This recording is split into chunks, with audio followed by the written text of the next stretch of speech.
About a year ago, I made a short film. One of the props that I used for the short film is right behind me. Anyways, prior to this film, I had no prior experience with making shorts whatsoever. But my passion for the story was enough for me to complete the film. Anyways, today I'll be talking about my experiences in making this film and giving you tips as to what to do if you want to make your own short. What, are we rolling? Okay, well, give me 5 seconds. Okay, I'm ready. And action!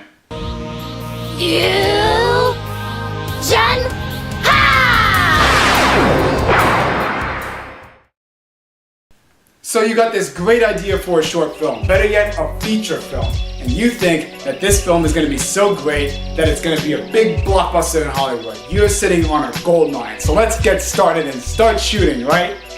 Bong! It takes a lot of money and time to make a short film. Chances are, unless you're a trust fund baby, you don't have the funds necessary to make the quality short. You can look at Kickstarter or other fundraising campaigns, but if you're not a known filmmaker, it's going to be that much harder to get your project off the ground.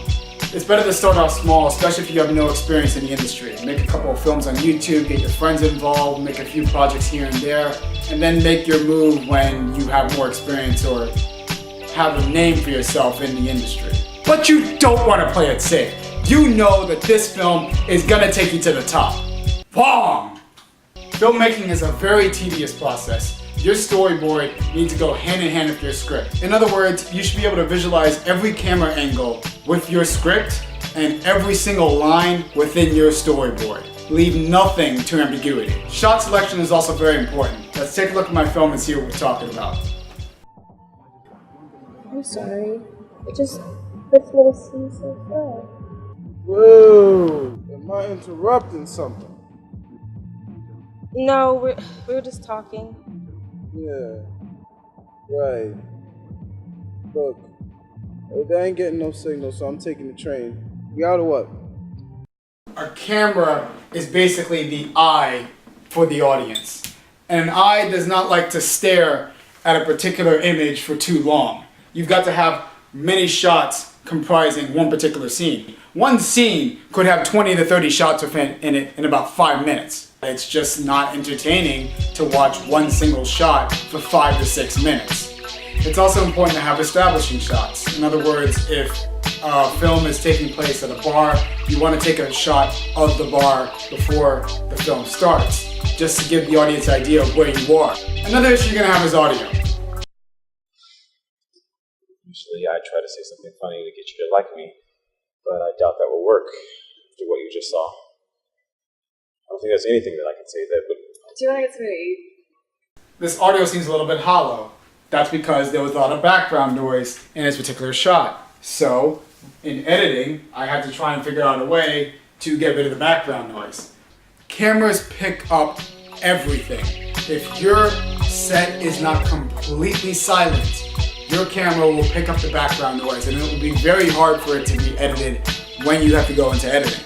It's better to shoot indoors in a controlled location, and if you have to shoot outside, so be it, but also shoot in a secluded spot that is controlled. Extras.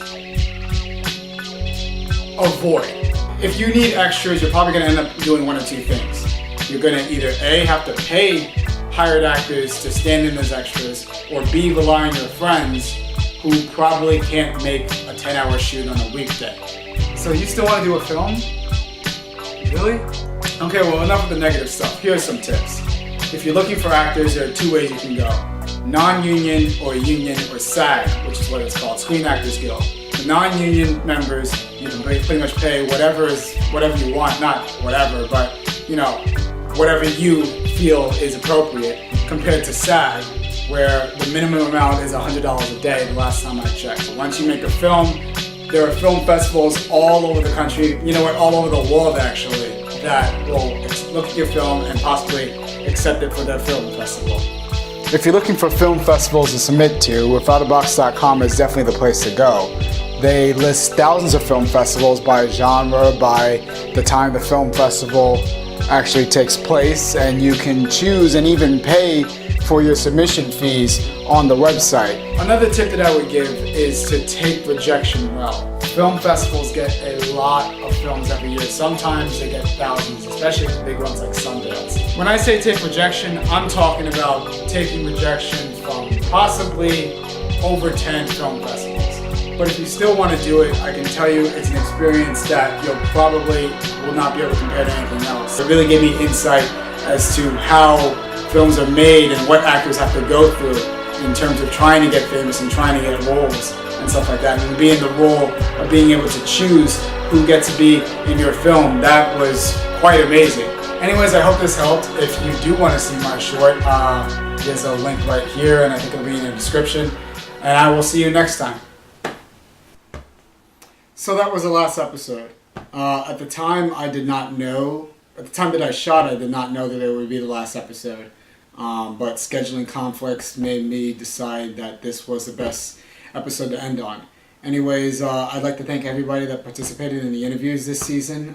Shooting this season was a complete blast, and I had no idea that I would get this many people involved. I really thought this was the best season that I've done.